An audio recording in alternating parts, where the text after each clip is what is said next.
Out-of-touch politicians may be surprised to learn this. 57% of Pennsylvania voters believe most members of Congress would sell their votes for cash or campaign contributions.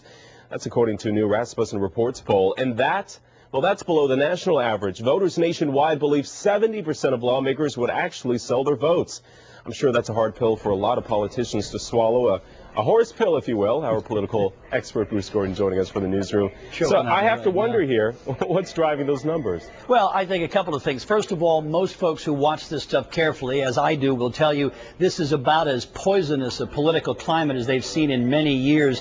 The attack ads on television fill the airwaves. We see them literally every day. In the big race in our area, the one that most folks care about, the PA Senate race, we've seen it back and forth, mostly coming so far from Pat Toomey, but make no mistake, Joe Sestak will get in with his own ad soon. You just saw one a moment ago from the Democratic Senatorial Committee. So I think that's part of it. What jumps out at me with those numbers is that independents are even more cynical about all of this than Democrats and Republicans. To a degree, you'd expect that. They don't want to join either party. They're kind of in the middle. But these are the folks that both candidates are going after, the independents, and they're the most cynical of all. And forget everything you know. This is quite surprising. Hang on for a second, Bruce, because I want to get your take on this. Republican former Senator Chuck Hagel from Nebraska, this man right here today, formally made an unlikely endorsement. He crossed the aisle to endorse Pennsylvania's Democratic Senate nominee, Joe Sestak.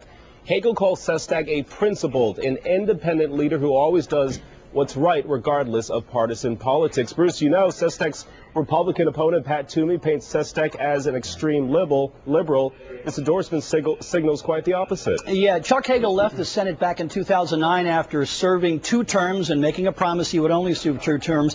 He's a well-respected guy, a military background, much as Joe Sestak has. And the goal for Sestak here is pretty simple. He trails and has trailed all summer long in the polls. Pat Toomey, as we mentioned a moment ago, has been on air, on television all summer long, hammering the theme that Joe Sestak is a hardcore liberal, a Nancy Pelosi rubber stamp, if you will. Events like Chuck Hagel today and New York Mayor Michael Bloomberg, the former Republican, now independent mayor of New York last week, give Sestak a chance to say, look, folks, these are not hardcore liberals by any stretch of the imagination, and they think I'm the better candidate. It's an inexpensive way for him to fight back, to push back against those Toomey ads. Oh, politics. Is that why you love it so much, Bruce? I love it. Bruce Gordon in the newsroom tonight. Thanks. Let's turn